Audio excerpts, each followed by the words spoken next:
Hello എല്ലാ മാന്യ പ്രേക്ഷകർക്കും ശിവോഹൻ ചിന്നൂസ് ചാനലിലേക്ക് സ്വാഗതം. പ്രിയപ്പെട്ട പ്രേക്ഷകർ തമ്പനയിലിൽ കണ്ട ഇഷ്ടപ്പെട്ട കാര്യം സാധിക്കുന്നതിന് വേണ്ടിയിട്ടുള്ള ശ്രീ ഭദ്രകാദേവിയുടെ മന്ത്രത്തെക്കുറിച്ചുള്ള വീഡിയോ ആണ്. കഴിഞ്ഞ വീഡിയോയിൽ ശിവോഹൻ ചിന്നു ചാനലിൽ ഇഷ്ടപ്പെട്ട കാര്യം സാധിക്കുന്നതിന് വേണ്ടി ദേവീക്ഷേത്രത്തിൽ ശർക്കര സമർപ്പണത്തെ കുറിച്ചിട്ട് പറഞ്ഞിരുന്നു. ആ വീഡിയോ കാണാത്തവരാണെങ്കിൽ അതൊന്ന് കണ്ടോളൂ, എന്നിട്ട് ഈ വീഡിയോ കാണുമായിരിക്കും നന്നാവുക. കാരണം പെട്ടെന്ന് ഫലം കിട്ടാൻ വെള്ളിയാഴ്ച തോറും പോയി ശർക്കര സമർപ്പിക്കുന്നതിനെ കുറിച്ചുള്ള വീഡിയോ ആണ്. അങ്ങനെ ചെയ്യാൻ കഴിയുന്നവർ അങ്ങനെ ചെയ്തോളൂ. നമുക്ക് ജപിക്കാൻ ബുദ്ധിമുട്ടുള്ളവരാണെങ്കിൽ അതായിരിക്കും എളുപ്പം.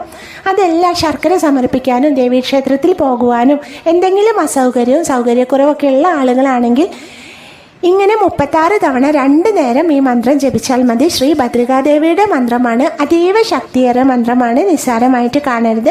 നിങ്ങളുടെ ആ ആഗ്രഹം സാധിക്കുന്നത് വരെ മുടങ്ങാതെ ജപിക്കണം. കുറച്ച് കഠിനമാണ്, അങ്ങനെ ചെയ്യാൻ കഴിയുന്നവർ ചെയ്തോളൂ കേട്ടോ.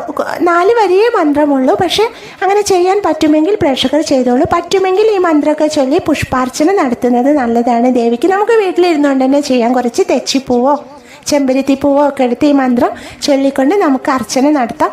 അതെല്ലാം നമുക്ക് അതിനൊന്നുള്ള സാഹചര്യം ഇല്ലെങ്കിൽ സാരല്ല, ഈ മന്ത്രം ജപിച്ചാൽ മതി കേട്ടോ.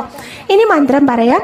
ഓം ഹ്രീം ഭദ്രികേ ദേവി സർവശക്തി സ്വരൂപിണി ദുർഗേ ദുർഗാംബികേ ദേവി നീലപർവ്വതവാസിനി സർവസിദ്ധി കുരുകുരു ഹ്രീം സ്വാഹ. മന്ത്രം ഡിസ്ക്രിപ്ഷനിൽ എഴുതി കാണിക്കാൻ, മുടങ്ങാതെ ജപിച്ചോളൂ. അതീവ ശക്തിയേറിയ മന്ത്രമാണ് കേട്ടോ. വീണ്ടും വീണ്ടും പറയാണ്, ഭക്തിയോടുകൂടി ജപിക്കുക. തീർച്ചയായിട്ടും നിങ്ങളുടെ ആ ഒരു കാര്യം നടന്നിരിക്കും. അപ്പോൾ ഇന്നത്തെ വീഡിയോ ഇവിടെ പൂർണ്ണമാവുകയാണ്. വീഡിയോ ഇഷ്ടപ്പെട്ടാൽ ചാനൽ ഒന്ന് സബ്സ്ക്രൈബ് ചെയ്യുക, ലൈക്ക് ചെയ്യുക, ഷെയർ ചെയ്യുക. എല്ലാവർക്കും എല്ലാ നന്മകളും ഉണ്ടാവട്ടെ എന്ന പ്രാർത്ഥനയോടെ താങ്ക്